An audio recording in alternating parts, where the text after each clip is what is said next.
What up, YouTube, y'all? It's your boy, C Money, aka Mr. Cameron James. Y'all know what time it is.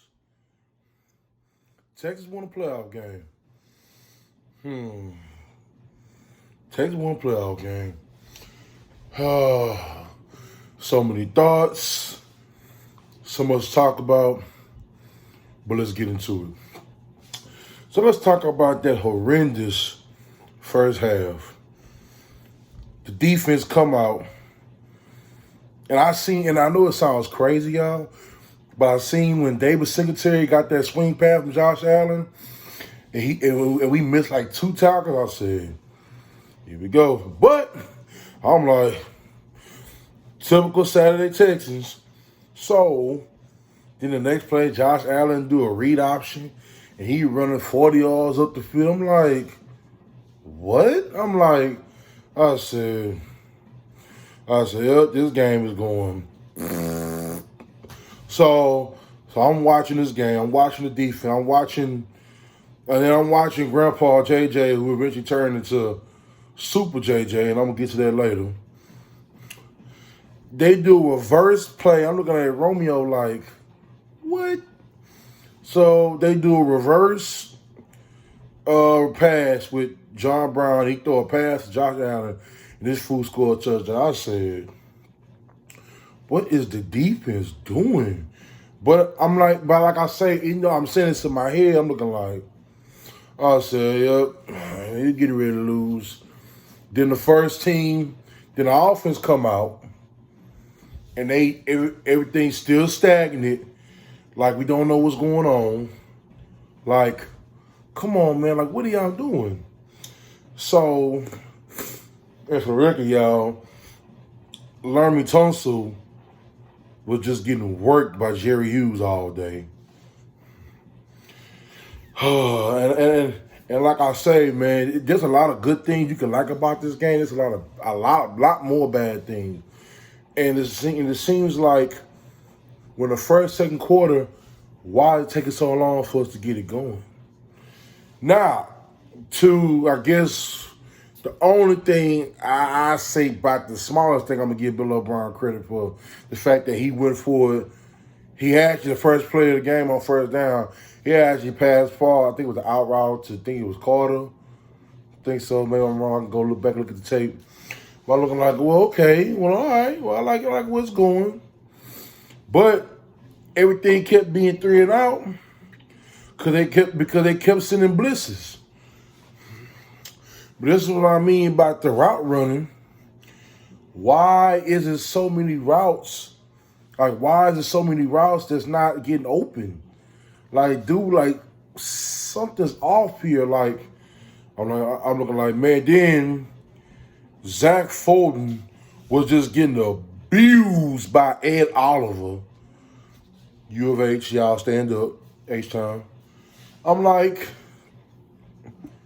come on, man. Like, I said, Lord, and Nick Marvins get abused. And like I say, to be credit, honestly, y'all, I'm going to give the Bills credit. They were just dominating our O-line. I'm not going to lie to y'all. Like, I'm not going to sit here and act like, oh, okay, they just didn't dominate. Yeah, they did. And like I say, I'm not gonna put it all on Bill O'Brien because he can't control the blocking.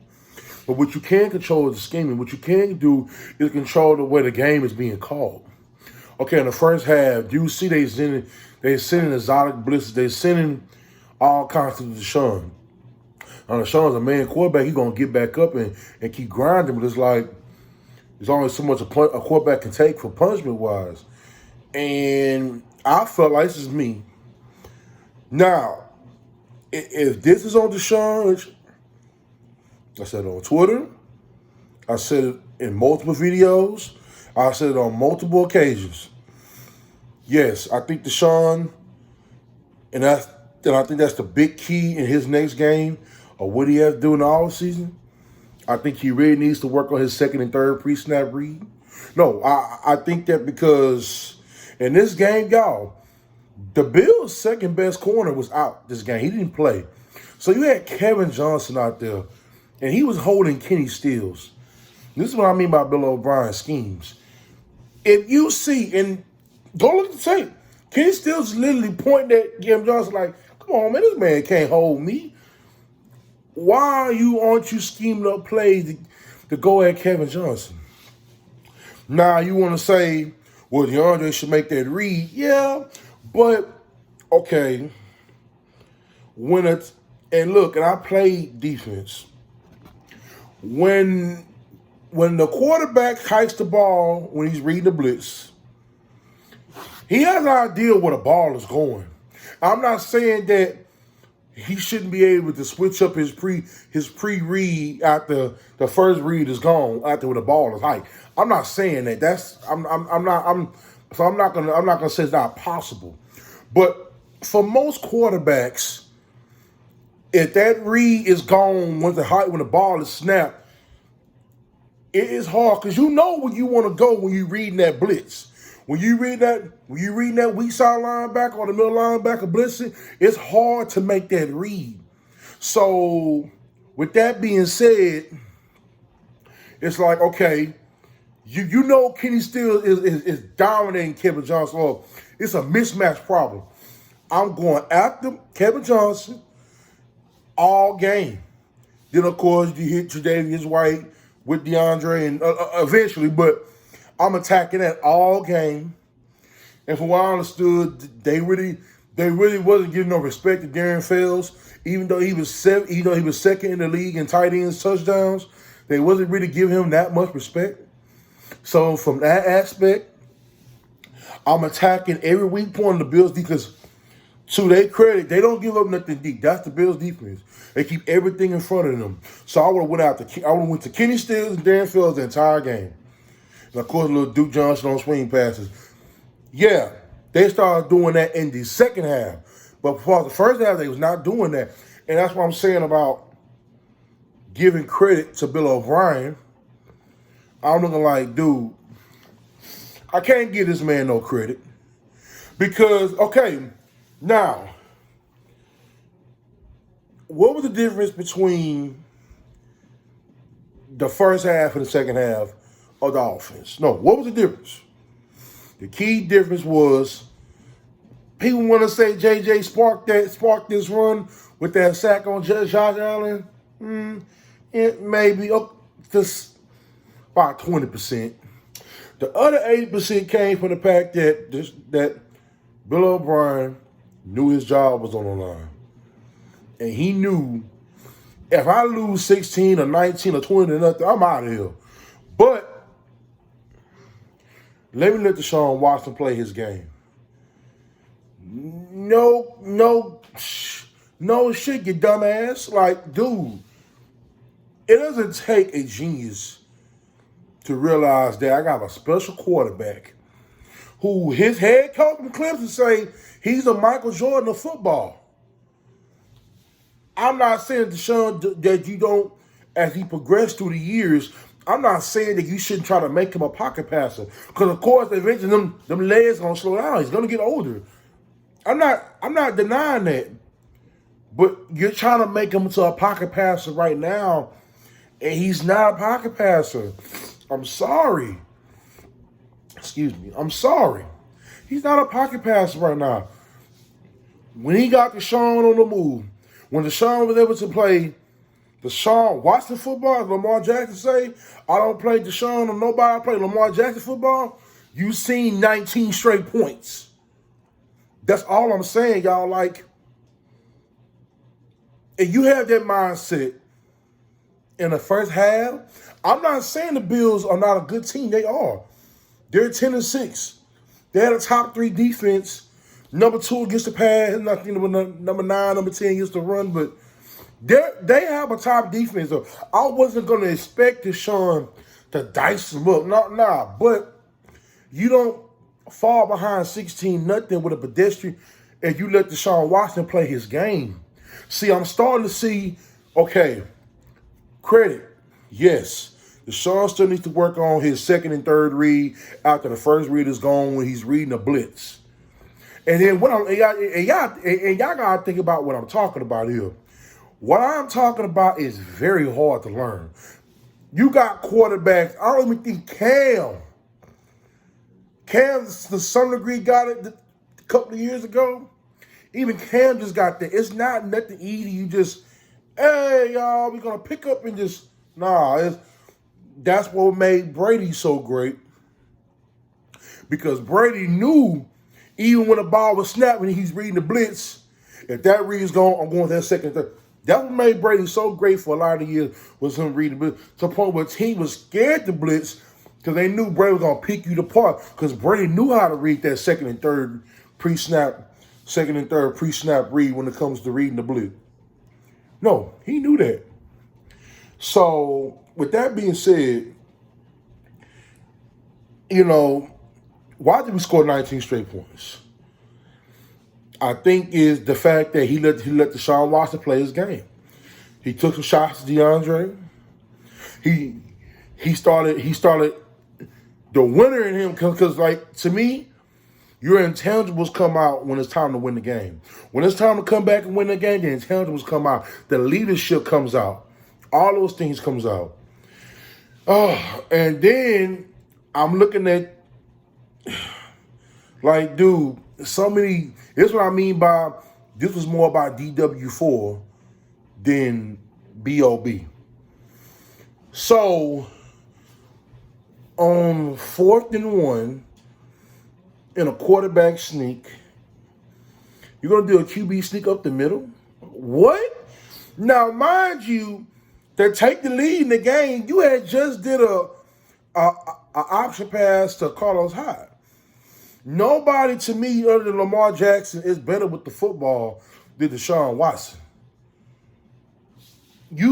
I'm not doing this ain't Ben Roethlisberger. This not, even though I know he did that hell of a touchdown run when he dragged in 2-3 defenders. That was beastie. But if I'm going with the high percentage play, I'm not doing no quarterback sneak. That's how Matt Schaub got hurt with that ankle injury back in 2011. I'm not doing that. I'm going to roll out. Then you don't have the personnel to run that quarterback sneak, because Nick Martin trashed behind. This fool was on the ground. No, y'all. He's literally on the ground. He didn't even move nobody. That's why Deshaun didn't even go nowhere in the quarterback sneak, because Nick Martin didn't get no compensation. He just got, get your little ass out the way. Just on the ground, like. And even though, no doubt, I was like, what? They coming back? But I was looking like, well, okay, ice the game, Bill O'Brien. And you doing a quarterback sneak? Like, what are you doing? Who does this? Like, but like I said, overall, what this game just showed me was the fact that you can't depend on that defense. I don't care what they did in the second half. You can't depend on it, because if that's Lamar Jackson or Patrick Mahomes, that's an easy 40 piece. Easy. You just played Josh Allen and the Bills, who are not that offensive potent. They don't got that much. They don't have that much of a potent offense. Their offense is very pedestrian. So you got lucky the fact that they don't score like that. They just run the ball, play good defense, and score little touchdowns when they can. You just lucky that you didn't face a potent offense. So, scale of 1 to 10, how much credit do I give Bill O'Brien for this game? I give it about a 2 or a 3. Because now, the only reason he been getting a 3 is because he went for two-point conversions. He went for that. So I give him credit, because he knew in situational football, you're gonna want to go for 2, because you want them to tie the game. You don't want them to kick a field goal to win the game. So that's actually smart. No, that was smart. But I feel like, and we was reading a report, I think everybody followed the report on Friday, y'all. Shout out to Wink and Third Coast Sports and Sauce and the whole nation, Sauce Nation. They came to do the Cub one. He got inside information saying that Tim Kelly has solidified game plan for that particular game that week, and Bill O'Brien on a Friday or a Saturday will come and change the whole game plan up for no reason. And that's why, and I think maybe that's why in the first quarter or quarter and a half, it take the offense to get going, because instead of going with the game plan you practice all week, he comes and changes it. So I think that's why, and that's probably why we got to a slow start yesterday. Because he can't let an offensive coordinator be an offensive coordinator. Like, it's proven. He's not George Godsey. Like, this dude actually kind of know what he's doing. But you don't let him show it, because, and it goes back to what I'm saying about the ego. Ego, you don't want to let your coordinators coach. That's why Jerry Jones ain't had no success in Dallas. Because he won't let no coach. You got to control everything. And that's the same thing with Bill O'Brien. You don't let your coaches coach. You just want to put your foot and say, well, I know what I'm doing. And no, dude. That's like Bill Belichick, even though he's a defensive-minded coach. That's like Bill Belichick always going to the offensive room with Josh McDaniels and saying, hey, here's my thing. You want to sit there and praise about the Patriots, they're the standard. Oh, okay. Even though they've been caught cheating 3 times already, but they ain't about that's another conversation for another day. You don't see Bill Belichick going into a room, changing the game plan because he feel like, oh, no. He gonna let Josh McDaniels coach. He gonna let his defensive coaches coach, because Bill Belichick understands that he's the head coach, he's the overseer. Now, something not going right for multiple weeks, okay, something got to change here. But he's not going to step in. You got to let coaches make mistakes. In order for you to get better, you got to fall before you can rise. And that's the whole idea. That's life, period. So, same thing in football. You got to let people make mistakes. Kind of like the quarterback. For a quarterback to grow, you got to let them make mistakes. Deshaun's not there yet as far as the pre-snap read, second and third read. No, but he can get there. I mean, he's progressed. He's showing you. But I feel like if Bill O'Brien let the reins off and let Deshaun Watson play his game, you get 19 straight points. You don't get slow starts in the first half. But if everything's so boxed in about what you want to do, the Texans are never going to go nowhere no further than what they go. That's what I'm saying. That's all I'm saying, y'all. Now, if you want to go change any game plan, you need to go change Romeo's defensive game plan with his don't know what he's doing, see now, I don't know where your mind at, bruh. And what I don't understand about Romeo Crennel, and now I think I'll talk more about the offense. I'm going to lean more to the defensive topic now.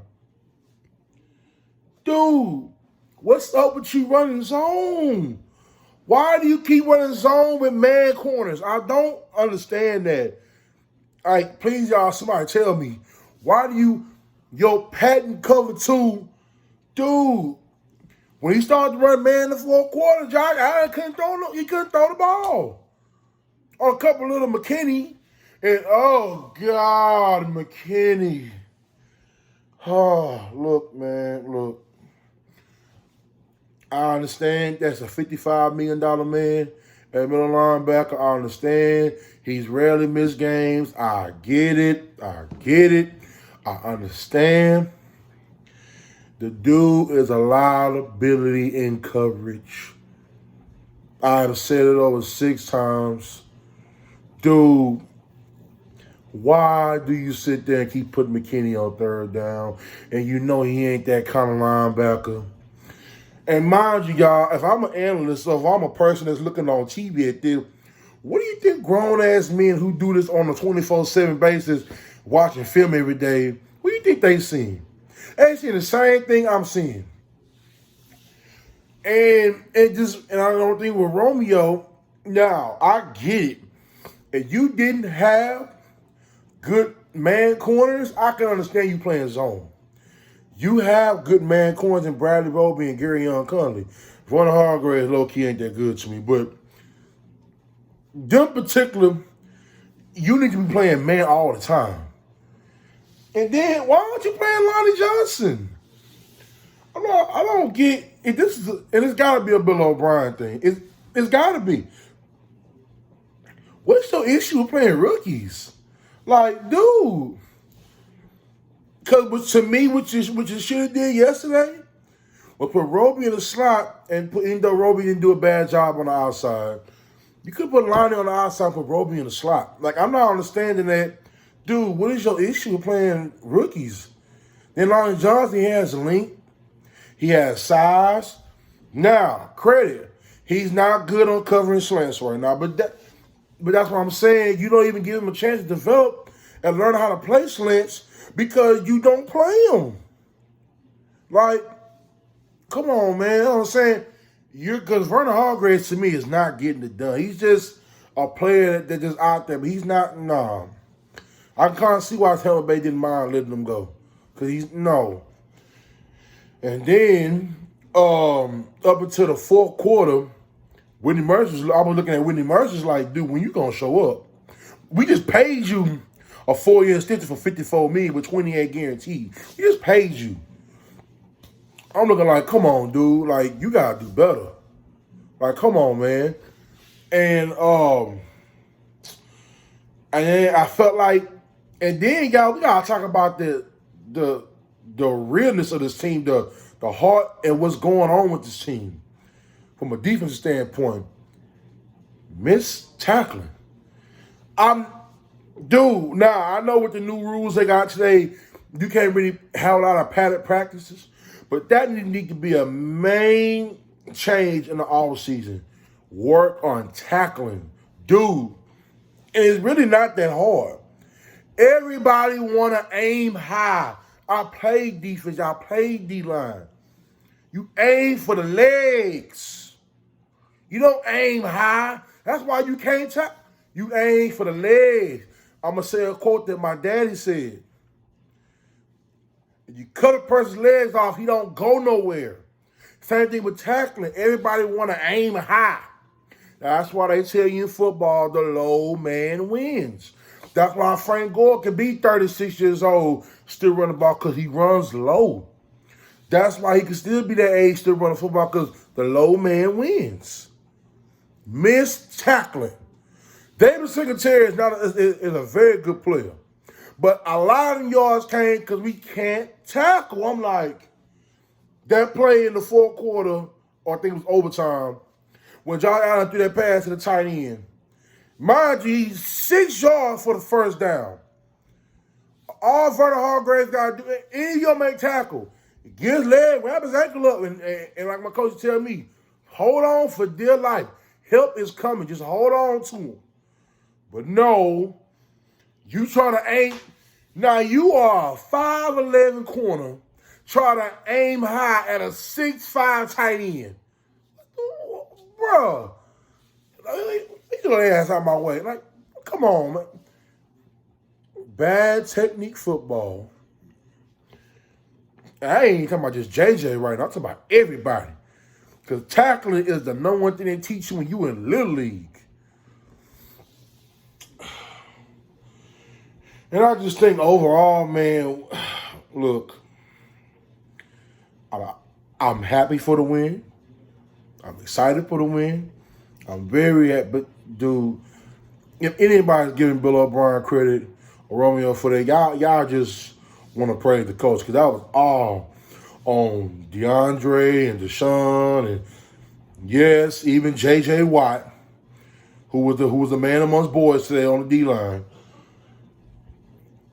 Jacob Martin, I'm giving all these. The players won this game, not the coaches. And that's just fact. So now we're getting ready. Now, it got nothing to do with the Texans. The Titans just beat the Patriots.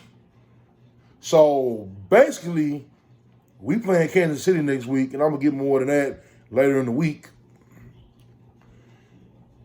You know what? I'm going to just say this. You play like you did today, you won't be no magical comeback because you're going to get beat. Point blank, period. And we'll see, man, we'll see how this goes, man. And we'll see how the Texans do, man. And like I said, y'all, I'm going to just tell y'all the truth. I was laughing. I was dying laughing. Woo, Bill O'Brien. around 5, but I said, you know what? He came back and won this game, so clearly he going to be here another year. But if you play like this, you did against the Bills, they will hang 4 on you, and we going home. All right, y'all. I'm going to roll up out of here, man. Shout out to everybody, man, who been supporting me, man. Like, subscribe my page, Cayman James. It's almost that time, man. I'm soon start to do my Rockets topics, man. As soon as football season over, we going to get into this Rockets thing soon. Right now, we focus on these Texans, man. Y'all want to hit me up, man? Go on my Instagram, man. cmoney040892. And yeah, man. And keep checking me out, man. Thanks for all my love and supporters, man. All right, man. I holla. Peace.